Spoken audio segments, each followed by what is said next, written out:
Welcome back to Retro Laws. In tonight's story, we're taking a look at how a legendary Japanese game studio took a massive gamble on a realistic American horror story. It was the moment video games stepped into a new era of mature storytelling. Chapter 1: The Spark in the Dark. In the late 1990s, the video game industry was undergoing a massive revolution. The arrival of CD-ROM technology gave developers unprecedented space to store video and audio. The original PlayStation console allowed creators to dream bigger than ever before. Square, a famous Japanese studio, was sitting at the very top of the gaming world. They had just released Final Fantasy VII in 1997. That game was a historic global success. It proved that long, emotional stories could sell millions of copies worldwide. Players everywhere fell in love with sprawling fantasy worlds, giant swords, and magic spells. However, the creative minds at Square were not content to simply repeat themselves. They did not want to make the exact same fantasy game over and over. A small group of key developers wanted to try something completely new. They wanted to build a game that felt like a Hollywood blockbuster movie.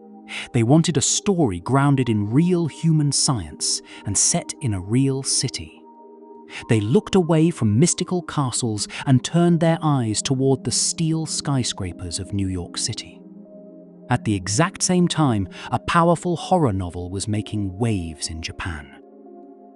In 1995, a Japanese pharmacist named Hideaki Senna wrote a terrifying science fiction book titled Parasite Eve.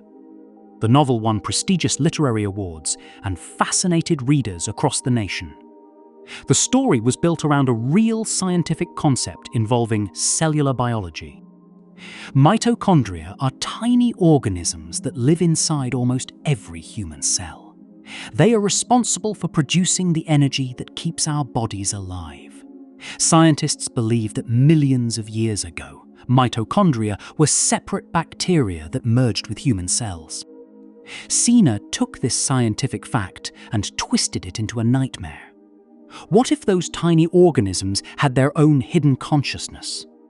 What if they were simply waiting for the right moment to overthrow human control? The leadership at Square saw immense potential in this dark biological concept. They bought the official film and game rights to the book. However, instead of making a direct retelling of the novel, they took a huge creative risk. They decided to make a direct sequel to the book. They shifted the entire setting from Tokyo to New York City. To make this vision feel completely authentic, Square opened a new development office in Honolulu, Hawaii. They brought together talented artists and programmers from both Japan and North America. They wanted to bridge the gap between Eastern story mechanics and Western cinematic pacing. Takashi Tokita was chosen to lead the ambitious project as the game director. Tokita was already a respected veteran at the studio. He had previously co-directed Chrono Trigger, one of the most beloved games of all time. Tokita wanted to push the boundaries of how games told mature stories. He recognized that horror games were becoming extremely popular on the PlayStation console. Capcom had recently released Resident Evil, which proved that players loved survival horror games. But Tokita did not want to simply copy Resident Evil. He wanted to combine survival horror with the deep character progression of a traditional Japanese role-playing game. To achieve a grounded, mature look, Square brought in legendary character designer Tetsuya Nomura. Nomura was famous for designing the iconic cast of Final Fantasy VII. But for this new project, he had to completely change his artistic approach. He could not rely on giant cartoon eyes or wild fantasy costumes. He needed to design characters that looked like real people living in late 90s Manhattan. Nomura created the look for the main protagonist, Aya Brea. Aya was 25 years old, working as a detective for the 17th precinct in New York. She was smart, quiet, and fiercely capable. Nomura designed her with a sharp, stylish haircut and realistic clothing. In the opening scene of the game, she wears a stunning black evening gown. As the story progresses, she wears practical street clothes, like a leather jacket and dark jeans. She looked like a real detective caught in an impossible situation. She stood out as a strong, grounded female hero in an era dominated by exaggerated video game characters. The team knew that setting the game in New York City meant every detail had to feel real. Developers traveled directly to Manhattan to take thousands of reference photographs. They walked the cold winter streets, taking notes on the architecture of famous landmarks. They carefully studied Carnegie Hall, the American Museum of Natural History, Central Park, and the Soho district. They recorded the exact layout of alleyways, police stations, and underground subway stations. This attention to real-world detail created a stark contrast with the terrifying monsters Aya would face. When players explored the game, they were not walking through a fictional fantasy kingdom. They were walking through a dark, frozen version of a city they could actually visit in real life. The contrast between familiar real-world safety and unpredictable biological horror made the game infinitely scarier. Creating this realistic visual presentation on the original PlayStation hardware was an enormous technical challenge. The console had very limited memory. It could not render fully detailed three-dimensional environments in real time. To solve this problem, the team used pre-rendered background images. Artists constructed highly detailed three-dimensional locations on powerful computer workstations. They rendered these scenes as fixed background images, complete with realistic shadows and dynamic lighting effects. When players moved Aya through a room, her three-dimensional character model walked on top of these static background images. This technique allowed the team to display stunning, cinematic camera angles. The camera could sit low on the dirty pavement of a Manhattan alleyway. It could hang high up in the rafters of a burning theater. Every room looked like a still frame from an expensive feature film. Sound design was another critical piece of the puzzle. The studio hired composer Yoko Shimomura to write the game's original soundtrack. Shimomura was already famous for her incredible music in Capcom's Street Fighter II. But Parasite Eve required a completely different sound.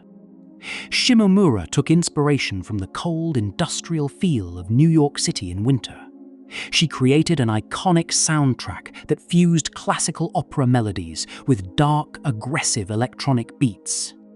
She used heavy synthesizer bass lines, distant piano chords, and haunting vocal choir samples. The music did not just accompany the gameplay, it drove the emotional tension of every scene. When Aya walked through an empty police station, the quiet piano notes created a deep sense of dread. When a creature mutated in front of her, fast electronic breakbeats made the player's heart race. The soundscape pulled players deep into the dark atmosphere of the city. The combat system also represented a massive innovation for the role-playing genre. Traditional Japanese RPGs used turn-based combat systems. Characters would stand in a neat line and wait for their turn to attack. Tokita knew that static, turn-based fighting would completely ruin the pacing of a horror game. Players needed to feel the frantic danger of being chased by mutated beasts. The team developed a unique hybrid system that combined real-time movement with active strategy. When an enemy appeared, a glowing grid filled the room. Players could move Aya freely around the environment in real time. They had to dodge incoming enemy attacks, run around obstacles, and manage their distance. However, attacking required a full action bar to charge up. Once the bar filled, the game paused, showing a translucent target sphere around Aya. This sphere represented the effective range of her equipped firearm. Players could carefully select which enemy body part to target, choose their weapon, or cast powerful biological abilities called Parasite Energy. This system forced players to think fast under extreme pressure. You had to physically dodge a giant rat monster while mentally calculating how many rounds were left in your handgun. It was a brilliant mix of action, survival horror, and deep tactical planning. Square took a huge gamble by investing millions of dollars into this original, mature game. They were straying far away from their comfortable fantasy roots. They were gambling that adult gamers were ready for a complex, biological horror mystery. The risk was enormous, but the team's dedication to quality was absolute. Every line of dialogue, every camera angle, and every sound effect was carefully polished. When gamers inserted the dark-colored disc into their PlayStation consoles in early 1998, they were greeted by something entirely unique. The heavy glass screen of their CRT television sets glowed in the dark room. The low hum of the console's disk drive filled the silence. Suddenly, the haunting opening cinematic played, showing a sweeping camera shot over the skyline of Manhattan. Players realized immediately that this was not just another video game. It was a terrifying, beautiful, and cinematic masterpiece that would define a golden era of gaming. Chapter 2: The Opera of Spontaneous Combustion. The story of Parasite Eve begins with a dark contrast between luxury and horror. It was Christmas Eve in New York City during the cold winter of 1997. Snow was falling gently over the busy streets of Manhattan. Lights flickered on the tall stone buildings across the sleeping metropolitan landscape. People walked briskly through the cold air to reach their warm holiday destinations. Inside the famous Carnegie Hall, hundreds of wealthy guests gathered for a special evening. They wore fine suits, heavy winter coats, and expensive silk dresses. They came to watch a grand opera performance on a cozy holiday night. A young police officer named Aya Brea sat in the audience that night. She was 25 years old and worked as a detective for the precinct. Her date had brought her to the theatre as a nice gesture. Aya did not really want to be at a fancy opera event. She preferred the real world of city streets and direct police work. Still, she sat quietly in the velvet seat while the lights dimmed down. The dark theatre became silent as the massive stage curtains slowly pulled open. An opera singer named Melissa Pierce stepped into the bright center stage spotlight. She wore a dramatic red gown that trailed across the polished wooden floor. Melissa was a quiet woman who had taken heavy medicine for her health. For months, she had felt weak and strange inside her own body. But tonight, her voice was supposed to command the entire grand theatre. She took a deep breath and began to sing her opening musical note. The beautiful sound floated clearly through the giant auditorium, captivating every listener. Then, the nightmare began without any warning or logical reason at all. As Melissa sang her high notes, something strange happened inside her body. The microscopic powerhouses in her cells suddenly woke up from their long sleep. These tiny organisms were mitochondria, the hidden energy sources of human life. For millions of years, they had obeyed human control without any resistance. Now, they were breaking free from their ancient biological bonds in a violent rebellion. They began generating massive amounts of heat deep within her physical body. Melissa did not stop singing when her body started to change inside. Instead, her voice became louder, sharper, and deeply unsettling to hear. An eerie blue light began glowing beneath her pale skin like fire. The heat jumped from her body into the air across the entire hall. Suddenly, people sitting in the audience began to scream in total terror. Small sparks of light appeared on their faces, arms, and clothing. Their internal organs began heating up beyond any normal scientific temperature limit. Within seconds, hundreds of audience members erupted into bright orange flames. Their clothes dissolved quickly into dark smoke and toxic burning chemicals. Skin melted off faces as people beat wildly at their own bodies. The elegant theatre turned into a massive, screaming furnace of pure horror. Husbands watched their wives turn into piles of fine grey ash in seconds. Parents could not save their children from the invisible heat burning inside them. The smell of burning flesh filled the vast air of Carnegie Hall. Chaos took over as burning people ran blindly toward the locked emergency exits. They fell over seats and trampled each other in total blind panic. Fire jumped quickly from seat to seat, consuming the soft velvet fabrics. The grand chandelier hanging from the ceiling shook as heat filled the room. Smoke climbed high into the dark arches of the famous theatre roof. It was a terrifying vision of hell opening up in modern Manhattan. Yet amid all this destruction, one single person remained completely unharmed. Aya Bria sat frozen in her seat while everyone around her burned. She looked down at her own hands with pure shock and confusion. Her skin was cool to the touch despite the intense heat nearby. The flames reached toward her, but they instantly died out near her body. She watched her date burst into flames and crumble into dark dust. She was surrounded by death, yet her own cells refused to burn. A strange, invisible force was protecting her from the terrible, fiery nightmare. Aya stood up slowly from her seat while smoke filled her lungs. She reached beneath her black dress and pulled out her police weapon. Her training as an officer urged her to act despite the horror. She stepped over the burning ruins of seats toward the main stage. On the stage, Melissa Pierce was no longer acting like a human being. Her red dress was torn, and her eyes burned with unnatural light. She looked down at Aya with a dark, terrible smile of triumph. Melissa's voice changed, sounding like multiple voices speaking together at once. She declared that the reign of human beings on Earth was over. She claimed that mitochondria were the true owners of all living flesh. For millions of years, humans had used this cellular energy for themselves. Now, the tiny organisms were uniting to create the ultimate living creature. Melissa was no longer just an opera singer named Melissa Pierce. She had become the vessel for a new entity called Eve. Eve floated up off the stage floor as strange biological wings sprouted out. Her skin shifted into grotesque biological patterns that defied standard natural laws. She spat a blast of energy toward Aya, forcing the officer to dodge. Aya raised her gun and fired 3 quick shots into the creature. The bullets hit, but Eve barely felt the heavy metallic impact.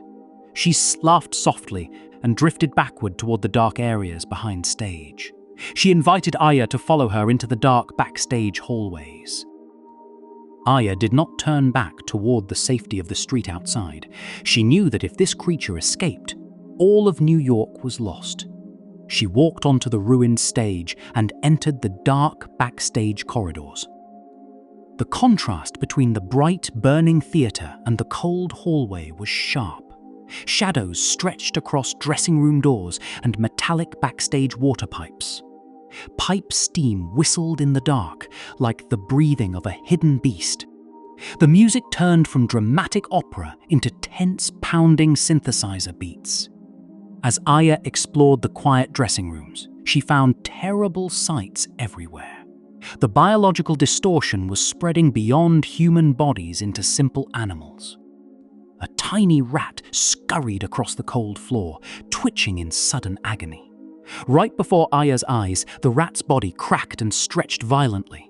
Its skull split open, exposing extra eyes and giant sharp teeth. Its tail transformed into a long whipping weapon made of bone. The small pest had mutated into a terrifying, meat-eating biological monster. Aya raised her firearm and moved into a low combat stance. The game shifted seamlessly from quiet exploration to high-stakes tactical combat. A circular target boundary appeared on the ground around Aya's feet. Players had to dodge the rat's fast lunges in real time. You had to wait for Aya's action bar to fill up. Once ready, you aimed carefully at the mutated creature's head. Pulling the trigger brought a sharp, satisfying gunshot sound that echoed loudly. Defeating the monster rewarded Aya with precious ammunition and strange items. But more importantly, the battle awakened something dormant inside her own blood. Aya felt a surge of warm energy flowing through her nervous system. She realized she could use her own cell power to heal wounds. She could boost her speed or shoot bursts of energy from her hands. This power was called Parasite Energy, and it mirrored Eve's abilities. Aya was horrified to realize her body shared a link with the monster. This shared biological connection added deep psychological weight to the main story. Aya was not just a brave cop fighting a random foreign threat. She was fundamentally tied to the very horror she was trying to stop. Why was she immune to the spontaneous combustion that killed everyone else? Why did her cells respond to the exact same biological awakening as Eve? These burning questions pushed Aya deeper into the dark, freezing night air. She pursued Eve down into the deep, dark sewers beneath Carnegie Hall. The underground tunnels were filthy, wet, and filled with terrible shadow shapes. Water dripped rhythmically from rust-covered iron pipes into slimy floor pools. Mutated bats dropped down from the curved brick ceiling with razor-sharp wings. Aya fought her way through the maze of wet underground passages alone.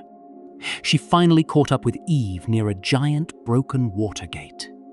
Eve stood beside a massive pool of dark, swirling sewer water. She spoke to Aya like an older sister talking to a child. She explained that human cells were weak, foolish, and easily broken down. Eve wanted to wipe humanity off the face of the planet entirely. She planned to give birth to a new, superior biological species.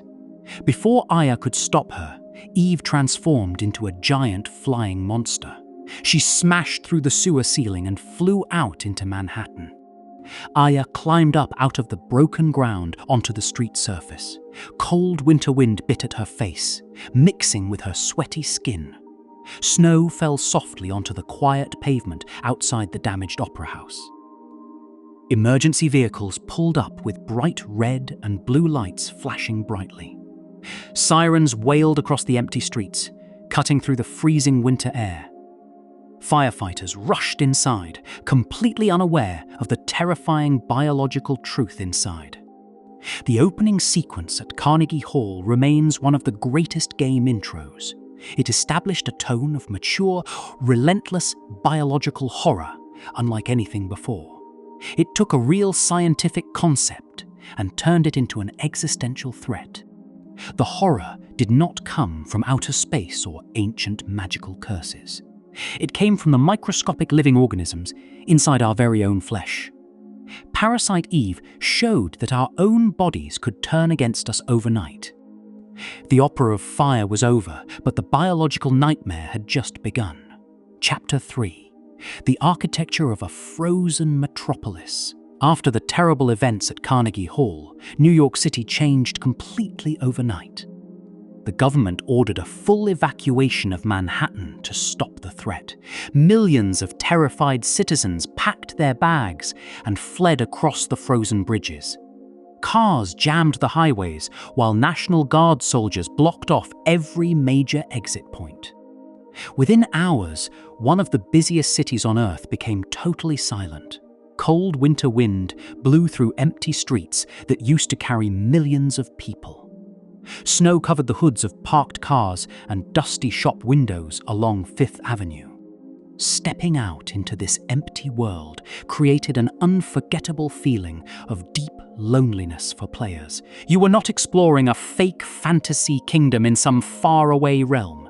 You were walking through a dark ghost town version of a real-world landmark. This empty setting made the game feel completely different from other survival horror titles. In Resident Evil, players explored an isolated mansion tucked away in distant dark mountains. In Silent Hill, players wandered through a strange foggy town lost in time. But Parasite Eve placed players inside a massive real-world financial capital. The massive size of the empty skyscrapers made Detective Ayabrea look tiny by comparison. You felt the immense weight of the freezing urban concrete pressing down from every side. Every streetlight cast long, dark shadows across empty sidewalks dusted with fresh snow. The contrast between human achievements and biological horror was visible in every scene you explored. Man built tall steel towers, but nature was reclaiming the concrete landscape from within. Creating this grand visual world required unbelievable technical tricks from the development team at Square. The original PlayStation console was a groundbreaking machine for its time period. However, its actual internal hardware specs were extremely limited by modern visual standards. The system only possessed 2 megabytes of system memory and 1 megabyte of video memory.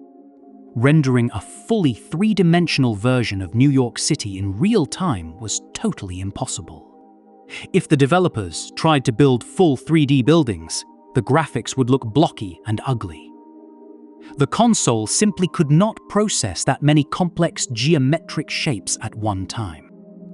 The developers needed a smart solution that preserved cinematic detail without destroying performance speed.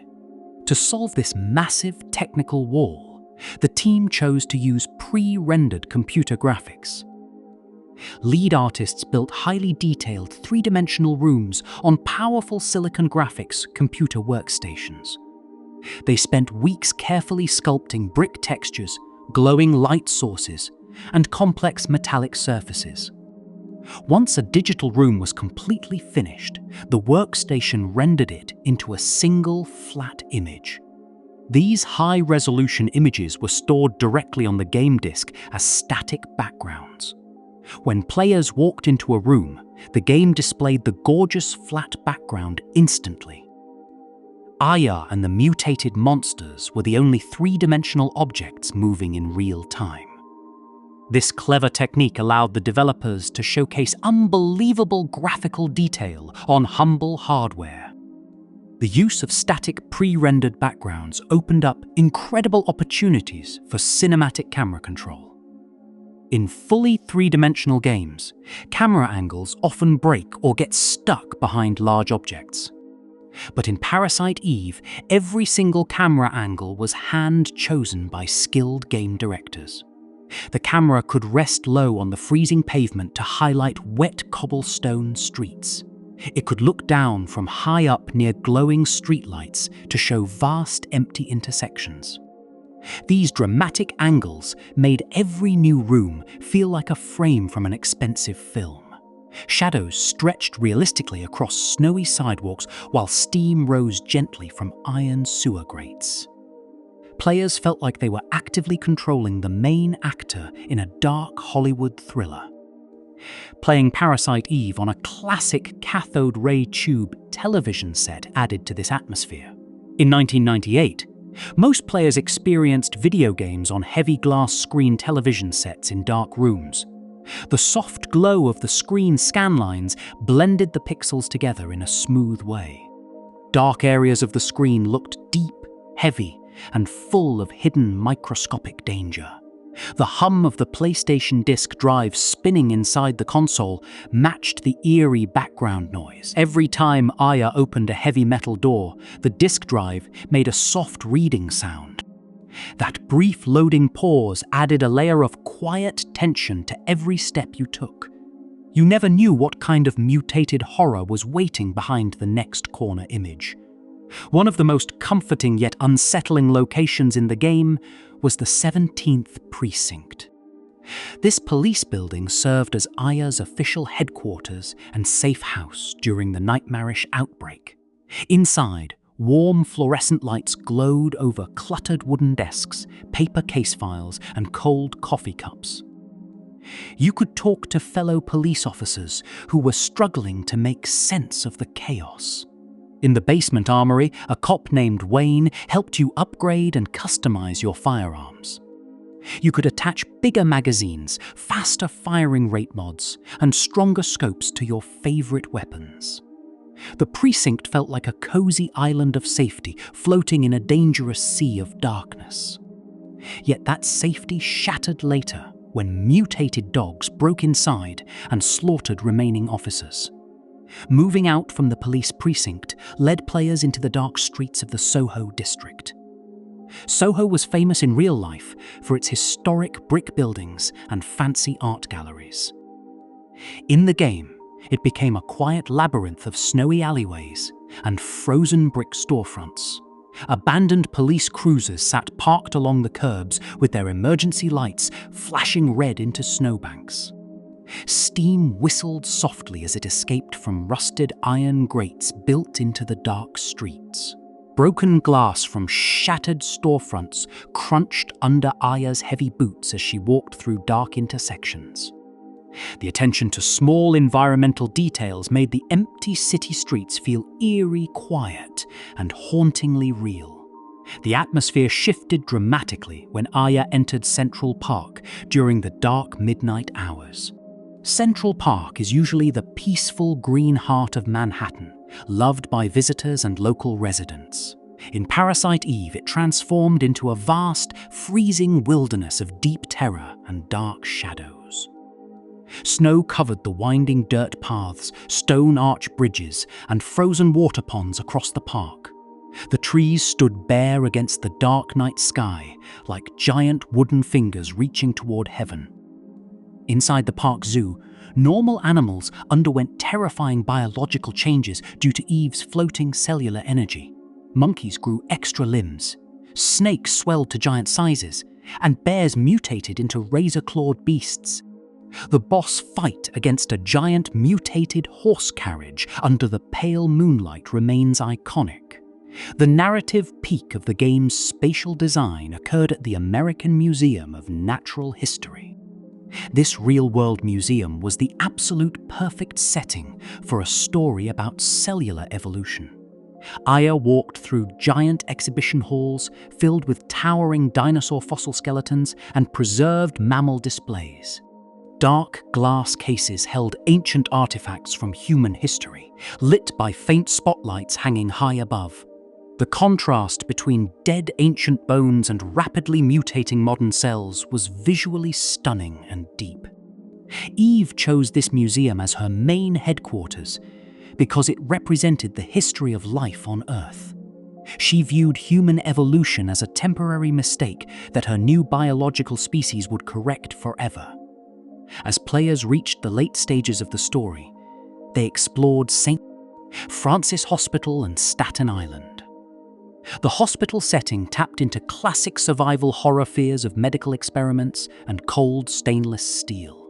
Corridors were lined with broken stretchers, empty IV drips, and flickering overhead lights that buzzed softly.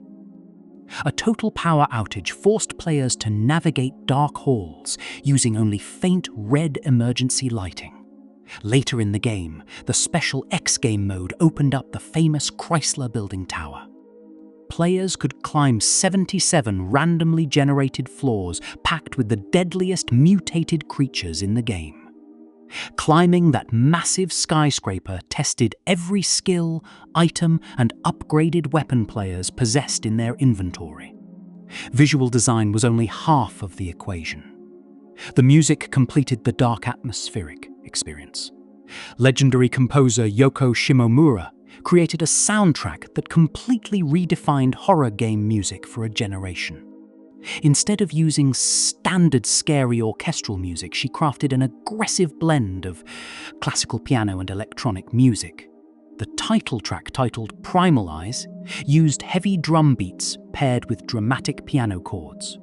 It captured both the fast excitement of a thriller and the sad beauty of a lost city. During exploration, tracks like Influence of Deep used slow ambient synthesizers that made your skin crawl. The music reflected the theme of biological evolution by mixing organic piano sounds with synthetic electronic beats. The sound design extended far beyond the musical score to create a rich audio landscape for players. The steady drip of water echoed through wet underground sewer tunnels deep beneath the concrete streets. Heavy footsteps echoed loudly off the polished marble floors inside vacant museum halls and corporate lobbies. Distant police sirens wailed across the river, reminding players that help was far away and unreachable. Cold winter wind howled through broken window panes, rattling loose metal frames in empty high-rise buildings. Every sound effect was placed with careful intent to heighten the player's sense of isolation. Silence was used just as effectively as loud music to build unbearable suspense before sudden monster attacks. Looking closely at why these locations matter reveals the true emotional depth of Parasite Eve's spatial design. The game turned familiar human architecture into a stage for our potential biological replacement by another species.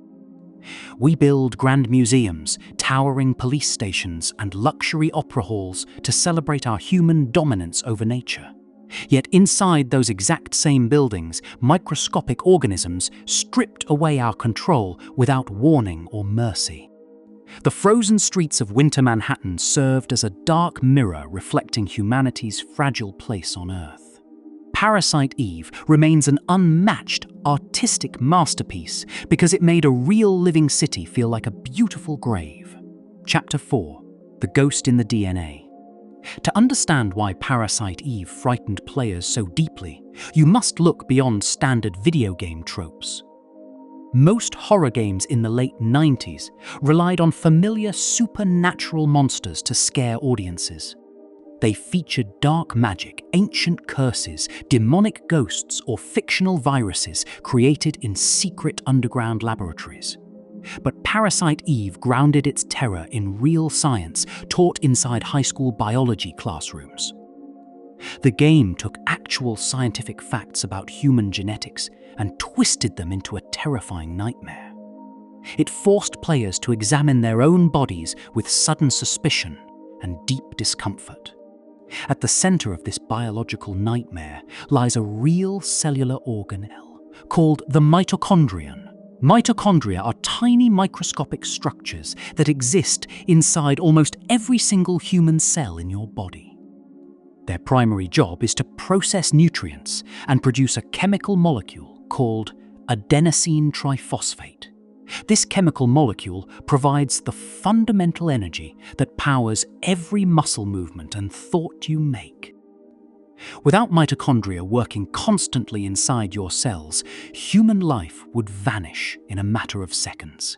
They are universally known in science textbooks as the powerhouses of the cell.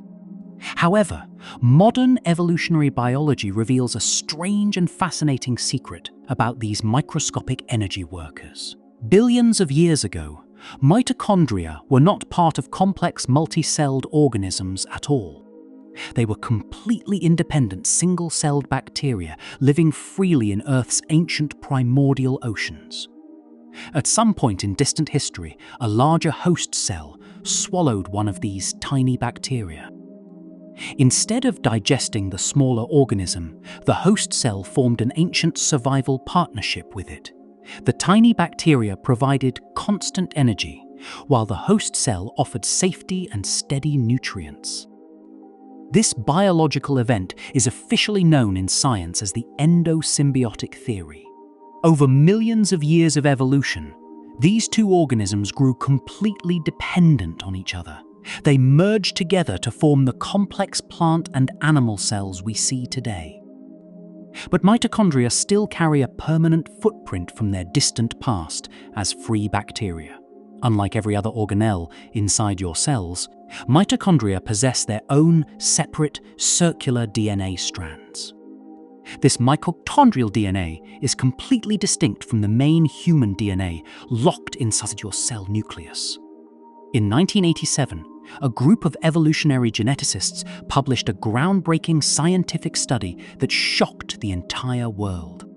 They analyzed mitochondrial DNA samples taken from people living across every major continent on Earth. Because human sperm discards its mitochondria during fertilization, mitochondrial DNA passes exclusively down the female line.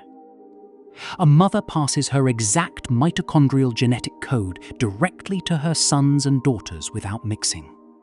This unique biological trait allows scientists to trace human maternal ancestry straight backward through time like a map.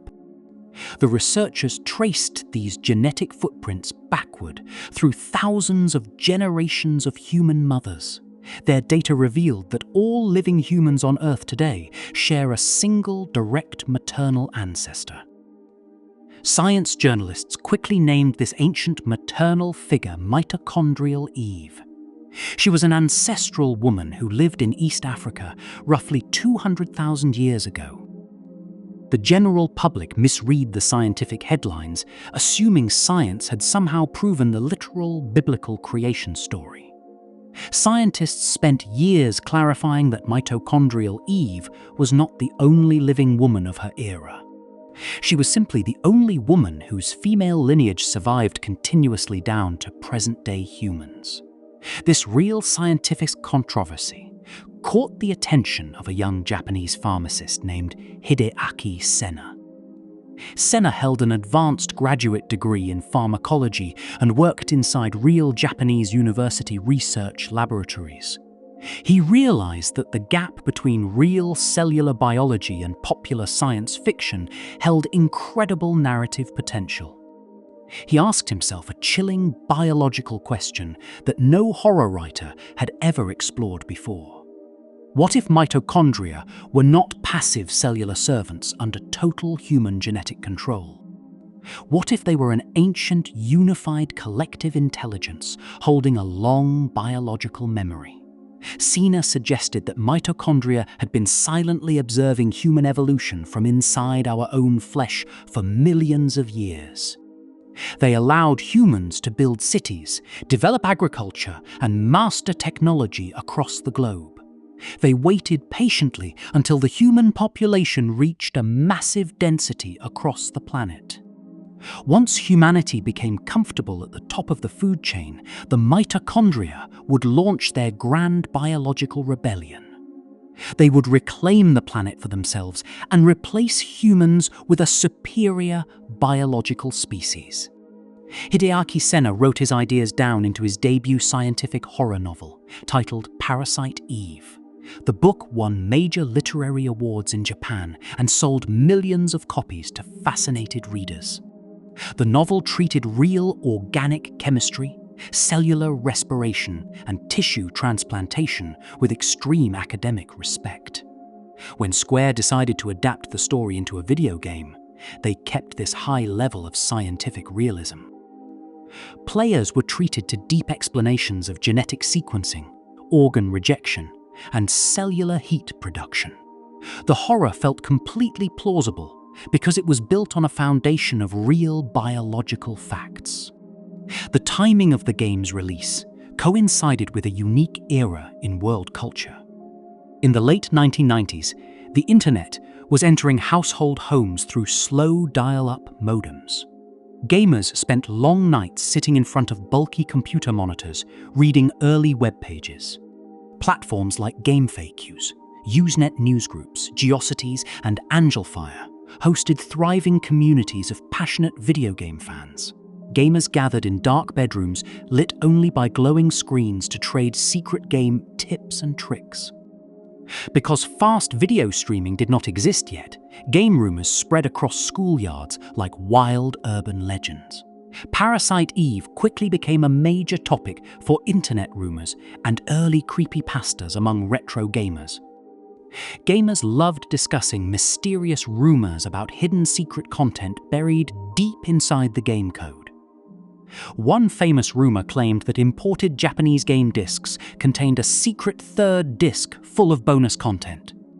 Fans believed this mythical third disc unlocked full free-roaming exploration across the entire island of Manhattan. Another widely shared rumor claimed that players could save the opera audience inside Carnegie Hall. Web forums insisted that if you moved Aya with perfect timing, you could stop the spontaneous combustion fire. A third major internet myth claimed that beating the game under 2 hours unlocked Eve as a playable character. According to forum posts, playing as Eve allowed you to shoot biological lasers and fly over city streets. None of these famous rumors were actually true in the real game code. The developers never included a third disc, Playable Eve, or a way to save the Opera audience. Yet millions of players spent countless hours testing these strange internet myths on their PlayStation consoles. The mystery surrounding the game's real scientific themes made people willing to believe almost any wild rumor. While those famous internet rumors were total fiction, the developers included a real secret mode that was equally shocking. Completing the main story mode unlocked a challenging New Game Plus mode, called the EX game. This special mode granted players access to a brand new location, the real-world Chrysler Building in Manhattan. The Chrysler Building dungeon featured 77 floors of randomized mazes and incredibly deadly mutated monsters. It offered no save points between major floor boss fights, testing every strategic skill players possessed. Reaching the 77th floor of the Chrysler Building revealed the true biological climax of the entire narrative. Players discovered that the ultimate mastermind behind the biological outbreak was not a random space alien or lab accident. The final boss waiting at the top of the tower was the mutated spirit of Maya Brea. Maya was Detective Aya Brea's deceased twin sister who had died in a tragic car accident years earlier. The game revealed a heartbreaking backstory connecting the main characters through a single organ donation event. When Maya died in the hospital as a young girl, her organs were donated to save other living patients.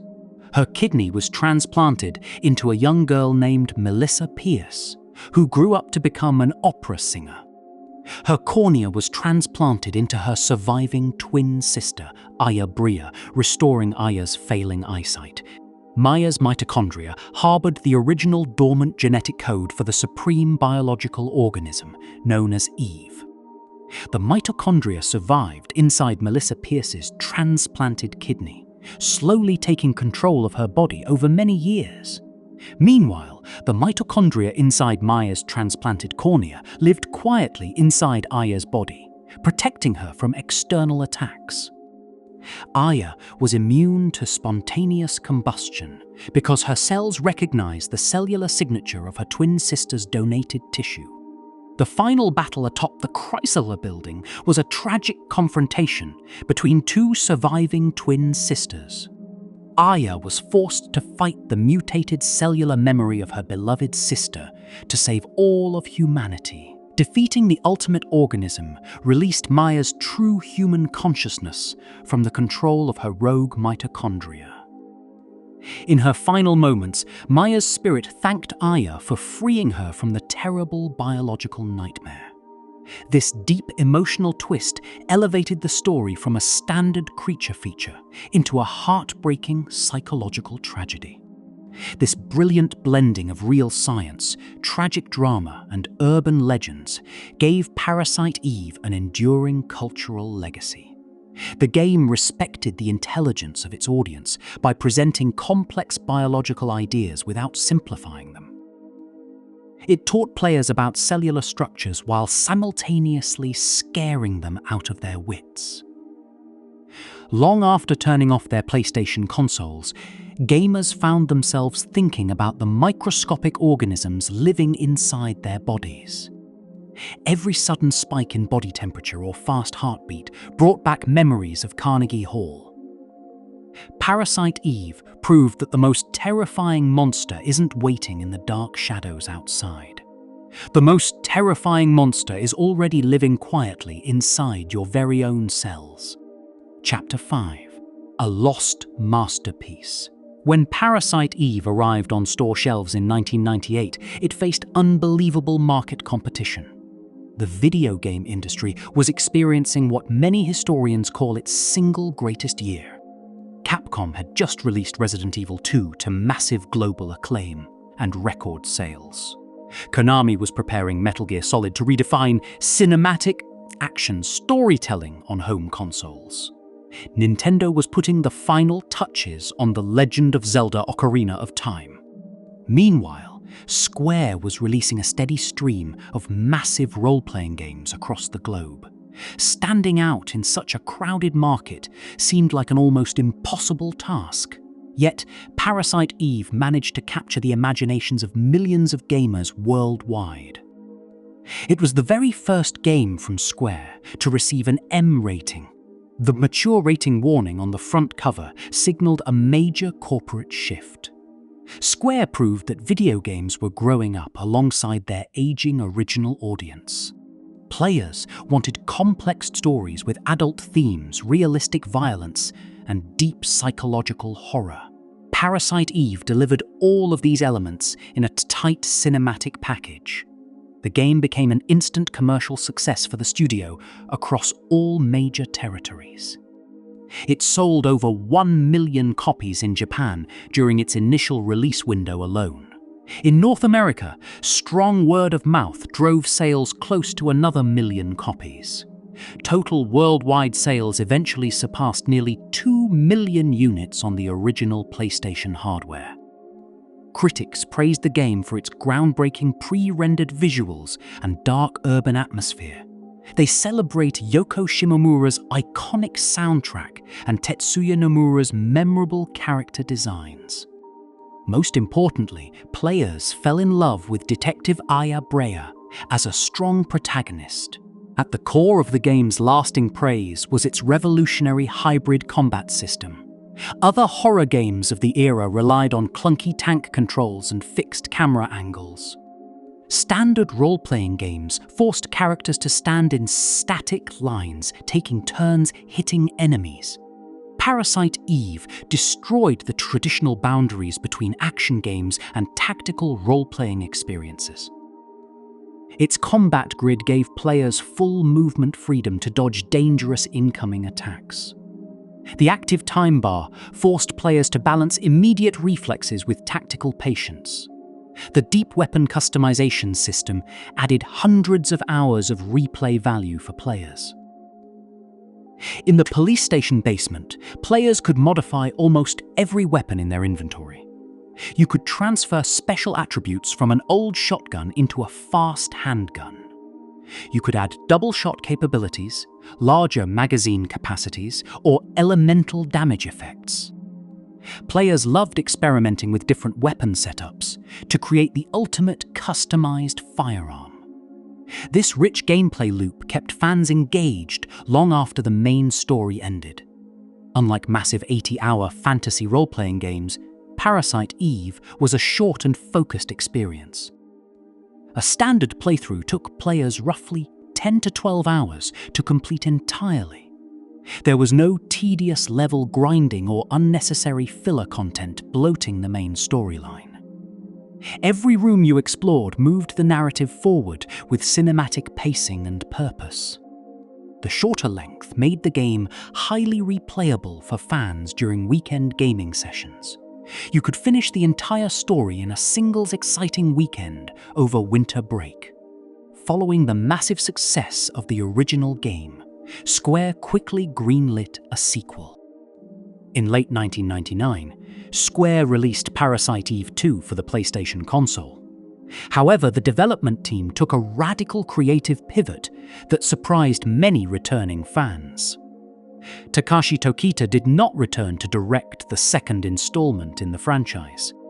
Instead, a new development team decided to redesign the core gameplay mechanics entirely. They wanted to align the sequel more closely with mainstream survival horror games. Parasite Eve 2 completely abandoned the original game's unique active time bar combat system.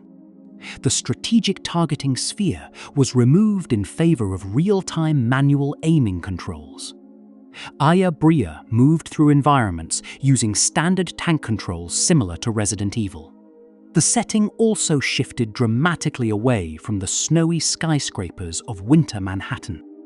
The sequel took place in the dry, sun-baked desert town of Dryfield, Nevada. Aya explored dusty motels, abandoned gas stations, and a secret underground research facility.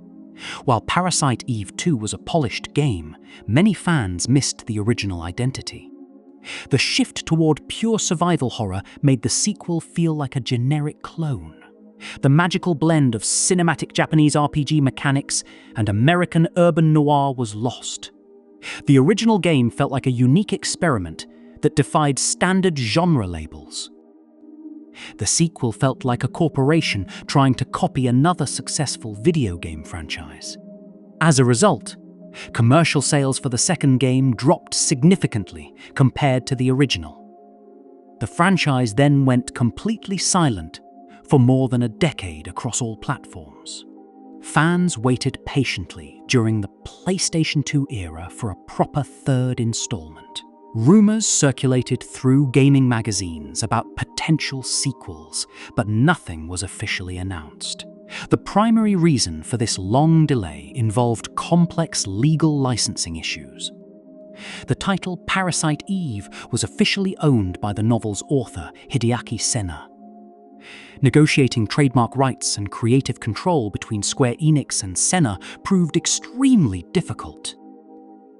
In 2010, Square Enix finally released a new game featuring Aya Brea for the PlayStation Portable.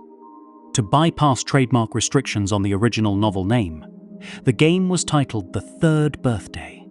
Fans were initially excited to see the return of Aya after 10 long years.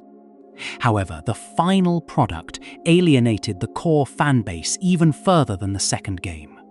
The developers transformed the series into a fast-paced, third-person shooter with heavy action mechanics. The story of The Third Birthday completely erased the deep biological themes of the original. The narrative introduced a bizarre body-swapping mechanic called Overdrive in a ruined New York. Players controlled Aya's spirit as she jumped into the bodies of soldiers on battlefield lines. The writing stripped away Aya's confident detective personality, making her seem confused and weak. A controversial game mechanic caused Aya's clothing to tear open as she took damage. Fans felt disappointed by how a beloved female hero was treated by the studio. Critical reception for The Third Birthday was mixed, and sales figures were quite poor worldwide. The failure of the PSP title effectively killed any remaining studio interest in reviving the series. Square Enix shelved the intellectual property, leaving Aya Brea locked away in gaming history. For over a decade, fans have campaigned online for a proper remake or remaster. When Square Enix remade Final Fantasy VII with modern graphics, Parasite Eve fans held out hope. But the legal lock on the original novel title continues to block potential remakes. Looking back across gaming history, Parasite Eve stands as an unrepeatable relic of its time. It represents a rare moment when a major publisher took a massive creative risk. In 1998, Square was willing to invest millions into an experimental cinematic biological thriller. They combined real cellular science, body horror, cinematic camera work, and high-level role-playing systems. They hired world-class musicians and artists to construct a dark winter vision of Manhattan. The original Parasite Eve captured a very specific late 90s cultural energy that cannot be replicated. It was born during the rise of pre-Y2K paranoia, dial-up internet, and industrial electronic music. It captured the strange excitement and quiet fear of stepping into a new millennium. Gamers sat in dark bedrooms watching pre-rendered cutscenes unfold on flickering glass television screens. They experienced a story that made them think differently about their own biological existence. Modern survival horror games owe a massive debt to the foundation laid by Aya Brea. Parasite Eve proved that horror could exist outside of dark haunted houses and medieval castles. It showed that real scientific concepts could create deeper terror than imaginary ghost stories. It demonstrated that female protagonists could lead mature, high-stakes blockbusters without relying on exaggerated tropes. Aya Bria remains one of the most respected, grounded, and cool heroines in gaming history. Today, the original game disc remains a prized collectible among retro video game enthusiasts. Used copies of the black-labeled PlayStation Jewel case sell for high prices on secondary markets. Emulation enthusiasts continue to preserve the digital files so new generations can experience the story. Gaming essays and retrospective videos generate millions of views from fans remembering Carnegie Hall. The memory of that burning opera house still burns bright in the hearts of gamers. Parasite Eve was never just another standard video game on store shelves in 1998. It was an ambitious piece of interactive cinema that pushed the boundaries of medium storytelling. It challenged players to think, plan, dodge, and feel deeply about the characters on screen. It proved that video games could deliver mature narrative experiences rivaling Hollywood feature films. Though the franchise remains dormant in corporate vaults, its legacy as a lost masterpiece is secure. Parasite Eve will forever stand as a glowing jewel in the golden age of survival horror.